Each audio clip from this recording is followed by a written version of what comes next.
ऐसा क्या हुआ था जिससे पूरा वर्ल्ड एक दूसरे के खिलाफ हो गया था? वर्ल्ड वॉर वन को ग्रेट वॉर क्यों कहा जाता है? कौन से देश थे किसके खिलाफ? क्या आप जानते हैं इतिहास में ऐसा एक आदमी भी था जो विश्व युद्ध 2 रोक सकता था? क्या वो एक चोर था, पागल था, ये एक आध्यात्मिक गुरु था? हेलो दोस्तों, मैं हूं निशी तन्वर बॉलीग्राड स्टूडियो से और ये सब जानने के लिए हमारी वीडियो को देखते रहिए।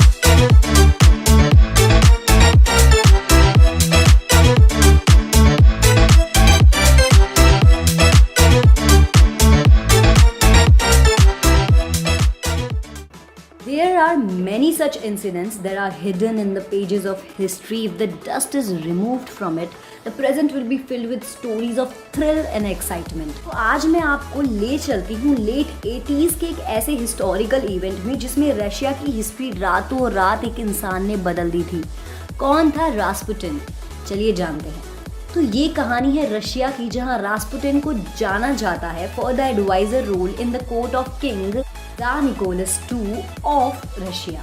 भिक्षु बनने में असफल होने के बाद Grigori Yefimovich Rasputin became a wanderer और अपने लोगों को जादुई तरीके से ठीक करने की अद्भुत शक्तियों के कारण उन्होंने राजा ज़ार निकोलस II के दरबार में प्रवेश किया। कई लोगों का मानना ये था कि वो भविष्य भी देख पाते थे, जिसके कारण वो निकोलस वाइफ एलेक्जेंड्रा फियोदोरोवना के खास बन गए और उनकी मृत्यु कुछ ऐसे रहस्यमयी साजिश में हुई जिसने पूरे राजसी परिवार को हिला दिया और उनकी भविष्यवाणी जो उन्होंने राजा के लिए की थी सच मालूम हुई। तो ऐसी क्या भविष्यवाणी की थी रास्पुटिन ने, हम आपको ये वीडियो के एंड में ज़रूर बताएंगे। तब तक बने रहिए। तब तक आपको रास्पुटिन को आखिर ये शक्तियाँ मिली कहाँ से थी और उनके जीवन की कुछ चौंका देने वाली बातें, जैसे उनका राजमहल में प्रवेश कैसे हुआ, आपको हम वो बताते हैं। 1869 के आसपास साइबेरिया के किसान परिवार में जन्मे रास्पुटिन ने कभी स्कूल की शिक्षा प्राप्त नहीं की और ना ही कभी पढ़ाई लिखाई में उनका हाथ जमा। In his early age, people of his village thought he has some supernatural powers, क्योंकि वो बचपन सिर्फ खुद से अकेले में ही बातें करते रहते थे। ना ही कोई बच्चा उनका दोस्त बनता था, ना ही भाई बहनों से वो कुछ खास बात करते थे। उनके 8 में से 4 भाई बहनों की बचपन में किसी गंभीर बीमारी की वजह से मृत्यु हो गई थी, जिसके बाद उनका बचपन अपने 4 भाई बहनों और माता पिता के साथ काफ़ी शांति और एकांत में निकला। माँ बाप ने उन्हें किसान बनाने की सोची, पर वो इस थॉट से अलग थे। उन्हें भगवान से मिलना, उनसे बातें करनी थी, धर्म के मार्ग पर जाने के लिए ही decided to enter the Verkhoturye monastery in Russia. वो मॉन्क नहीं बन पाए और इस वजह से उन्होंने चर्च छोड़कर शादी कर ली, जिसके बाद कुछ साल में ही उनके 3 बच्चे हुए। पर रास्पुटिन की किस्मत कुछ अलग ही खेल खेल रही थी। अचानक परिवार पर संकट का बादल छा गया और उनके तीनों बच्चों की किसी बीमारी की वजह से एक साथ मर गए। इसके बाद रास्पुटिन बिखर गए, उनका घर टूट सा गया और वो बुरी आदतों में जैसे शराब और नशे में पड़ गए। साथ ही उन्हें चोरी, डकैती ये सब डालना भी शुरू कर दिया। पर जैसे हर बुरे काम का अंत एक सा नहीं होता, एक दिन रास्पुटिन चोरी करते हुए पकड़े गए और उसके बाद जब उन्हें कोर्ट में पेश किया गया तो वकीलों ने उनकी निजी ज़िंदगी की परेशानियों को ध्यान में रखते हुए जज से उनके लिए कुछ रहम करते हुए सज़ा देने को कहा। और ये सज़ा ही रास्पुटिन की लाइफ का टर्निंग पॉइंट रही in his early 20s। Rasputin was ordered by court to leave his family and travel to Greece and the Middle East, making several pilgrimages to the Holy Land. और इसी तरह Rasputin एक बहुत लंबी तीर्थ यात्रा पर निकल गए, जहां माना जाता है कि उनको जिंदगी का ज्ञान, भगवान से मिलना और जादुई शक्तियों से उनका परिचय हुआ। धीरे धीरे अपनी जादुई शक्तियों की वजह से रास्पुटिन का नाम बढ़ता गया, लोग उन्हें जानने लगे और 1903 में उन्हें पीटर्सबर्ग चर्च लाया गया। इन्होंने कुछ ही समय में खुद को यहाँ जमा लिया और made his reputation as a mystic and faith healer. Story में ट्विस्ट तब आता है जब रास्पुटिन की मुलाकात होती है ज़ार निकोलस II से और उनकी वाइफ एलेक्जेंड्रा फियोदोरोवना से, जिनका बेटा और रशिया के ताज का एक लौता वारिस एलेक्सिस, जो एक बहुत बड़ी बीमारी से लड़ रहा होता है। His religious fervor combined with an appealing personal charisma brought Rasputin to the attention of some Russian Orthodox clergymen and then senior members of the imperial family, who then introduced him to Nicholas II and his wife Alexandra. Rasputin quickly gained their confidence by seemingly curing the boy of hemophilia. This action won him the passionate support of Alexandra, the Tsar's sisters. Grand Duchess Olga wrote that she observed Rasputin healing Alexei by kneeling at the foot of his bed and praying.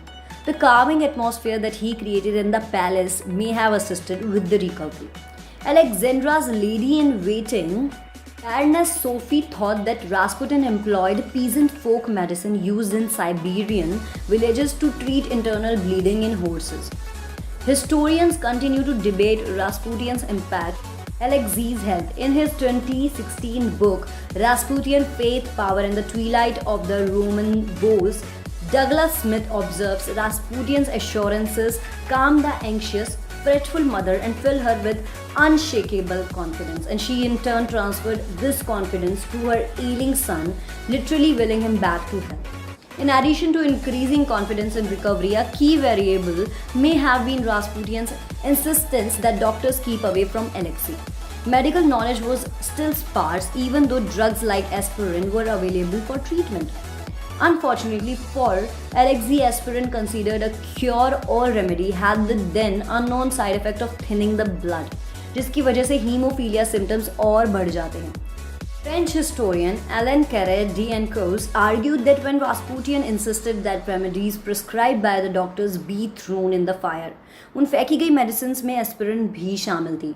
Rasputin told that the doctor should leave him alone would have improved his condition and appeared to create a miraculous improvement in his symptoms. Between 1906 and 1914, various politicians and journalists used Rasputin's association with the imperial family to undermine the dynasty's credibility and push for reform. Rasputin helped their efforts by claiming to be the Caesarina's advisors, and accounts of his rank natural behavior emerged in the press, जिसकी वजह से state officials में विरोध की भावना आ पड़ी. In truth, reality में Rasputin का influence at this time was limited to the health of Alexis. और साथ ही मीडिया और नोबल क्लर्जीज ने अपना प्रोपोगेंडा पूरा करने के लिए रास्पुटिन को मैड मॉन्क का टाइटल दे दिया था. As Russia entered world war one, Rasputin ने पहले ही प्रिडिक्ट कर दिया था ये देश के लिए सर्वनाश लेके आएगी, जो बात बिल्कुल सच साबित भी हुई. Nicholas II took command of the Russian army in 1915 और वही wife Alexandra took responsibility for domestic policy. Alexandra, जो शुरू से रास्पुटिन की डिफेंडर थी, she dismissed ministers who were said to be suspicious of the mad monk. Government officials tried to warn her of Rasputin's undue influence, but she continued to defend him. जिसे ये बात clearly लगने लगी थी कि Rasputin was her closest advisor.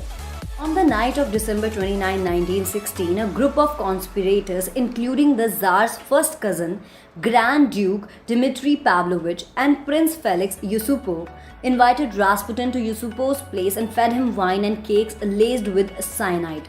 Though Rasputin eventually became rather drunk, the poison seems to have no effect.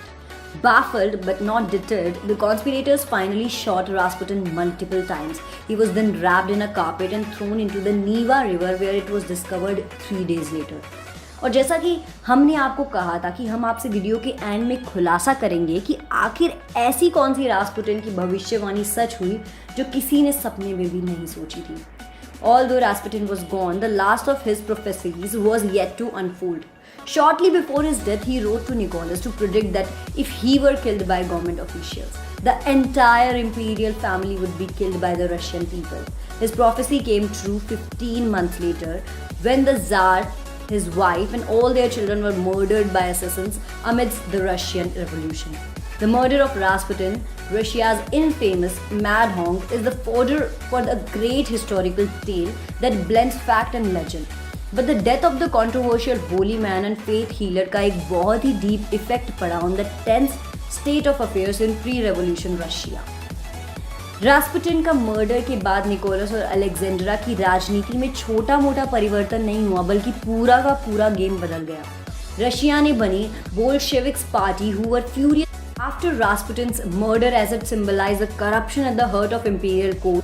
और लोगों ने मोनार्की के खिलाफ कदम उठाने की ठान ली, जिसके बाद रास्पुटिन को श्रद्धांजलि देते हुए रशियन रेवोल्यूशन के बाद प्रोविजनल गवर्नमेंट लीडर अलेक्जेंडर केरेंस्की ने कहा कि रास्पुटिन के बिना लेनिन कभी नहीं होता. तो ये तो थी रास्पुटिन की कहानी. अब मैं आपको बताती हूँ कि रीज़न क्या थे वर्ल्ड वॉर 1 होने के. वर्ल्ड वॉर वन दुनिया के इतिहास का एक ऐसा चैप्टर है जिसने सभी देशों को एक बहुत इंपॉर्टेंट सबक सिखाया था। इस वॉर को war to end all wars भी कहा जाता है। इसको कई सारे नाम हैं, जैसे कि ग्रेट वॉर और द ग्लोबल वॉर। इस वॉर में बहुत सारे कंट्रीज एक दूसरे के खिलाफ थे। एक तरफ था जर्मनी, ऑस्ट्रिया, हंगरी, बल्गेरिया और द ऑटमन एम्पायर, और दूसरी तरफ था great Britain, France, Russia, Italy, Romania, Japan and the United states. उन्होंने बाकी कंट्रीज़ के साथ अलायंस बनाया था और इसी की वजह से दो साइड्स हो गए थे। लेकिन इस जंग में दोनों ही साइड्स का बहुत बड़े स्केल पर लॉस हुआ था। सभी देशों में तबाही मच गई थी, बहुत सारे बॉम्ब्स गिरा दिए गए थे, मासूम लोगों ने भी बड़े बड़े मात्रा में जानें गंवाई थी। इस जंग में 1,70,00,000 से भी ज़्यादा लोगों ने अपनी जान गंवाई थी। लेकिन ऐसा क्या हुआ था जिन सभी रीजंस की वजह से देशों ने पीस का रास्ता ना अपनाते हुए जंग का रास्ता चुना? वर्ल्ड वॉर एक का सबसे बड़ा रीजन था अलायंस। पूरी दुनिया में कुछ देशों ने अपने अपने मेन ही मिलिट्री एग्रीमेंट्स और अलायंस बनाए थे। पहले तो सिर्फ सेफ्टी के लिए था, लेकिन जैसे जैसे अलायंस बढ़ते गए उन सारे देशों को पावरफुल लगने लगा और इसी वजह से और भी अलायंस बढ़ने लगे। किसी एक देश पर हमला हुआ तो वो देश अपनी अलाइड देशों के साथ दुगना पावरफुल वॉर करता था कि अलायंसेस से बाकी देश डरने लगे। इसीलिए बाकी देशों ने अपने अपने मेन ही अलायंसेस बनाना शुरू कर दिए थे। इसकी वजह से बहुत ग्रुपिज्म बढ़ गया और एक अनसेड दुश्मनी बन गई थी। ऐसे कई ट्रीटीज भी थे जिसकी वजह से बहुत ज़्यादा जंग होने लगी। ट्रीटीज एक कॉन्ट्रैक्ट्स की तरह होता था जो बहुत बार टूटा था, जिससे देश एक दूसरे पर जंग छेड़ देते थे। वर्ल्ड वॉर वन के पहले Russia and Serbia, Germany and Austria Hungary, France and Russia, Britain and France and Belgium, Japan and Britain, ऐसे कई अलायंसेस ऑलरेडी बन चुके थे जिसकी वजह से वर्ल्ड वॉर वन का स्पार्क शुरू हुआ। उसके बाद आता है इंपीरियलिज्म। इंपीरियलिज्म का मतलब है कि जब देश अपनी ताकत और वेल्थ बढ़ाता है और बाकी कई टेरिटरीज अपने काबू में कर लेता है, तब उसको इंपीरियलिज्म कहते हैं। तो ऐसे ही बहुत सारे देश कॉलोनाइजेशन एंड इंपीरियलिज्म बढ़ाते गए और इससे देशों के बीच टेंशन भी बढ़ता गया। एक तरह से कंपटीशन चल रहा था और जो इस कंपटीशन में पावरफुल लग रहे थे उन्होंने बाकी देशों को मदद करने की बजाय वो बाकी देशों को छोटा समझने लगे, जो सबसे बड़ी गलती थी। देशों के बीच टेंशन बढ़ने के कारण सभी देशों ने अपनी मिलिट्री और आर्म्ड फोर्सेस स्ट्रॉन्ग बनाने की सोची। सभी को लगा कि वो एक ऐसी मिलिट्री बनाए जिससे कोई भी देश उनसे लड़ने की हिम्मत ना कर पाए। पहले ये प्रोटेक्शन के लिए शुरू हुआ था, लेकिन जैसे जैसे मिलिट्री बढ़ती गई वैसे वैसे देशों को और पावरफुल लगने लगा और मिलिट्री और आर्म्ड फोर्सेस बढ़ने का भी कंपटीशन शुरू हो गया। इस दौरान लोगों में राष्ट्रवाद की भावना आने लगी। लोग अपनी आज़ादी चाहते थे, वो चाहते थे वो उस देश का हिस्सा बने जहां वो बिलोंग करते हैं। बॉस्निया और हर्ज़गोविना में स्लेविक लोगों को ऑस्ट्रिया और हंगरी का हिस्सा नहीं बनना था, बल्कि उन्हें सर्बिया का हिस्सा बनना था। इसलिए उन्होंने एक नेशनलिस्ट रिवॉल्ट किया था, जिसकी वजह से वर्ल्ड वॉर वन का स्पार्क और भी बढ़ता गया। जैसे जैसे हर देश अपना डोमिनेंस बढ़ाने की कोशिश करता रहा वैसे वैसे हालात काफ़ी बिगड़ते गए। लेकिन सबसे इमीडिएट कारण जिसकी वजह से वर्ल्ड वॉर वन शुरू हुआ था वो था बस एक खून, एक मर्डर। आर्कड्यूक फ्रांज फर्डिनेंड एक सर्बियन नेशनलिस्ट लीडर था जिसको ब्लैक हैंड नाम का टेररिस्ट ग्रुप ने मार दिया। उनका पहला अटेम्प्ट फेल हो गया था जब उन्होंने उसकी गाड़ी की तरफ एक ग्रेनेड फेंका था, लेकिन उसके ड्राइवर ने अपनी गाड़ी घुमा ली थी। इसके बाद फिर से उन्होंने कोशिश की और उन्होंने आर्कड्यूक को मार दिया। उसके मर्डर की वजह से पूरे देश का खून खौल उठा। उस असैसिनेशन की वजह से ऑस्ट्रिया हंगरी ने सर्बिया के साथ जंग छेड़ दी। इस वॉर में दोनों देश अपने अपने अलायंसेस की मदद के साथ आगे बढ़ते गए, जिससे और भी सिचुएशन कॉम्प्लिकेटेड हो गई। इसके साथ साथ डुअल अलायंस और ट्रिपल अलायंस बढ़ता गया। इन सारी रीजंस की वजह से सारे देश एक दूसरे के खिलाफ हो गए ताकि वो अपने अपने अलायंस के साथ अपनी पावर दिखा सके। लेकिन इसके कारण पूरी दुनिया जंग का एक बहुत ही भयानक रूप देखने को मिला, जिसका नाम था वर्ल्ड वॉर वन। अब हम बात करते हैं एस्पियोनाज की, the history of espionage. Espionage का इजी भाषा में समझा जाए तो मतलब है स्पाइंग, यानी कि एक ऐसा एक्ट जिसके थ्रू कोई भी सीक्रेट या कॉन्फिडेंशियल इंफॉर्मेशन का पता लगाया जा सकता है। जो लोग इस प्रोसेस में इन्वॉल्व होते हैं उन्हें स्पाइज का नाम से जाना जाता है। 2008 से 2011 के बीच यूनाइटेड स्टेट के कम से कम 57 लोगों को पकड़ा था जो चाइना के लिए एज अ स्पाई काम करते थे। टूरिस्ट सन टीजू ने एशियन मिलिट्री थिंकिंग को बहुत इन्फ्लुएंस किया कि आज 21st सेंचुरी में भी उनके पास एक सर्टेन ऑडियंस है आर्ट ऑफ वॉर के लिए, which is an ancient Chinese military treatise. He advised one who knows the enemy and knows himself will not be endangered in 100 engagements. Chanakya, जिनको विष्णु गुप्ता या कौटिल्य के नाम से भी जाना जाता था, उन्होंने भी अर्थशास्त्र लिखा था इंडिया में in the 4th century BC. Ancient Indian Sanskrit में लिखा गया ट्रीटिस अर्थशास्त्र बेसिकली बेस्ड है इकोनॉमी, पॉलिसी, स्टेट क्राफ्ट और मिलिट्री स्ट्रेटजी पर. इसमें स्पाइस और एस्पियोनाज के नीड, मेथड्स और गोल्स को बताया है. साथ ही ये भी मेंशन किया है कि कैसे एक ग्रुप ऑफ स्पाइस को फॉर्म करते हैं, द बेसिस एंड प्रिंसिपल्स. जैसे कि उन स्पाइस को ऐसी ट्रेनिंग दी जानी चाहिए जिससे उन्हें स्ट्रिक्ट रूल्स के अंडर काम करना आए. साथ ही they should have the knowledge of using coded language in order to communicate and share facts and figures. And also they should be rewarded based on their performance and the achieved results. According to Arthashastra, इस secret service का गोल था कि वो government की integrity का पता लगा सके, प्लस उन किंगडम्स पर नजर रखें which are suspected to start a rivalry और वार. पावरफुल लोग जिनको ओपनली चैलेंज नहीं किया जा सकता, उनको इस प्रोसेस के थ्रू हराना और साथ ही पावरफुल स्टेट्स को भी डिस्टेबलाइज करना. ग्रीक और रोमन एम्पायर्स में भी स्पाइस की काफ़ी इंपॉर्टेंस थी. 13th और 14th सेंचुरी के दौरान मंगोल्स ने भी एस्पियोनाज का ही इस्तेमाल किया था in their conquest in Asia and Europe. साथ ही जो फ्यूडल जापान था वो शिनोबीज यानी कि निंजास को यूज करते थे for sudden attacks and secret missions. Francis Walsingham, जो कि queen Elizabeth I of England, उनके प्रिंसिपल सेक्रेटरी थे, उन्होंने एस्पियोनाज के काफ़ी मेथड्स को इस्टेब्लिश किया था. उस वक्त इंग्लैंड में इन सबको बहुत बढ़ावा दिया जाता था.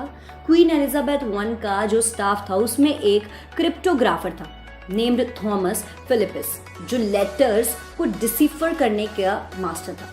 Arthur Gregory was skilled at breaking skills without letting someone get the knowledge of it. 18th century में एस्पियोनाज का ग्राफ काफ़ी तेज़ी से बढ़ चुका था क्योंकि वो सबको वॉर का इंडिकेशंस मिलने लगे थे. अपने बढ़ते हुए बजट हमें अमेरिकन सिविल वॉर की तरफ ले जाती है जो कि 1861 से 1865 के बीच हुई थी.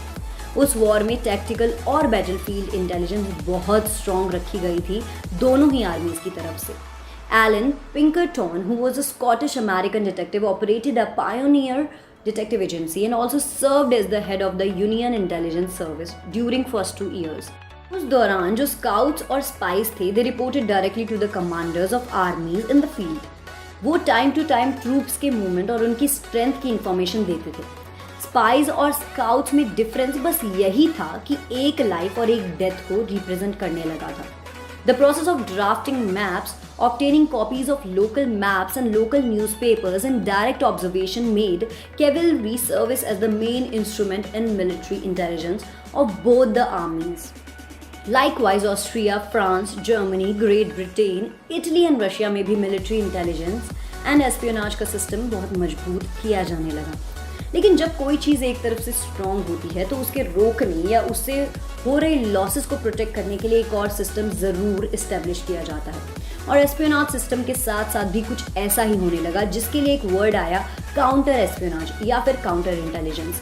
पुलिस और इंटरनल सिक्योरिटी फोर्सेस का रोल और भी ज़्यादा वाइटल किया गया जिससे स्पाइस पर कड़ी नज़र रखी जा सके. The Department for Protecting the Public Security and Order of Russia, commonly abbreviated as Okhrana, was performed in 1880 in order to combat the political terrorism and left-wing revolutionary activities and was also given a task to counter the enemy espionage. 1914 में हुए first world war के time पर सारी spying और secret services को काफ़ी सोफिस्टिकेटेडली structure किया गया था. साथ ही एस्पियोनाज की हिस्ट्री को जहन में रखते हुए लोगों के दिमाग में एक फिगर बन चुका था कि एक स्पाइक किस हिसाब का हो सकता है या होना चाहिए. ड्यूरिंग द वॉर दोनों ही साइड्स ने काफ़ी तरीके आजमाए जिससे वो एक दूसरे की कॉन्फिडेंशियल इन्फॉर्मेशन निकाल सके, so that it gets easy to weaken the other army by knowing their tactics. Code breaking और क्रिप्टोग्राफी बहुत अहमियत रखता था क्योंकि रेडियो और टेलीग्राफ के थ्रू ही सारे मैसेजेस डिलीवर होते थे. The British economic blockade of Germany was made effective through the support of spy networks that operated out of Netherlands. इस ब्लॉकेड की वजह से जर्मनी फूड डिप्राइव्ड हो गया था और 1918 में central powers of war effort भी कोलैप्स कर गए थे. नाजी जर्मनी द्वारा एस्टेब्लिश किए गए इंटेलिजेंस एफर्ट्स काफ़ी हद तक इनफेक्टिव हो रहे थे। बर्लिन यूनाइटेड स्टेट्स के अगेंस्ट 2 एस्पियोनाज नेटवर्क्स को ऑपरेट कर रहा था, पर दोनों ही सिस्टम्स में बेसिक लेवल पर काफ़ी फेलियर्स थे, जैसे कि inefficient recruitment of individuals, inadequate plans were made, the execution of those plans was also full of various false.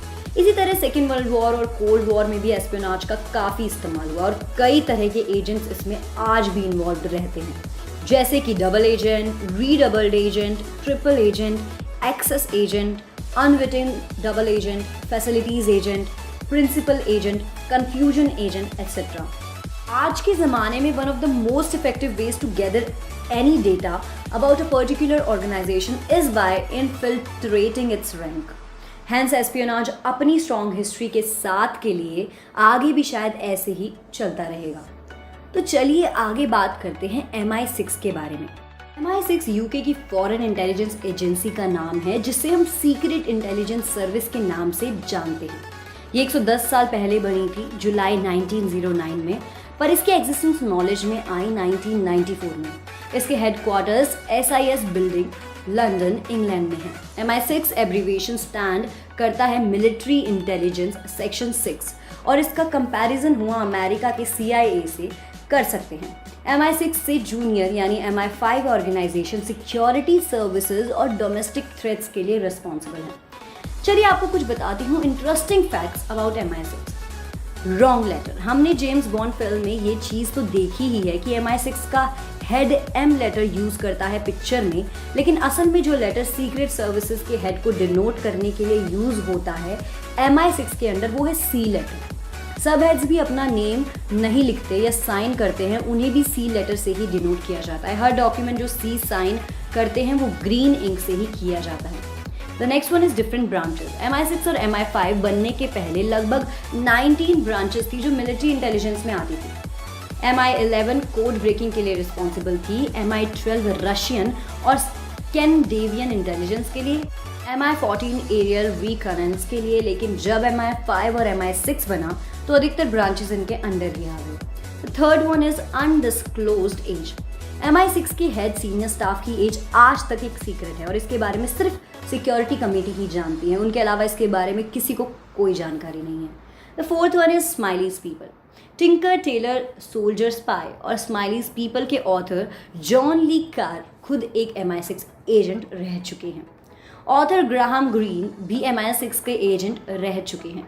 Lee car ने अपना ओरिजिनल नाम चेंज कर लिया था और डेविड जॉन मूरे कॉर्नवेल की जगह डेविड मकलीन रख लिया था, क्योंकि एजेंट्स अपने नाम के अंदर कुछ भी पब्लिश नहीं कर सकते हैं।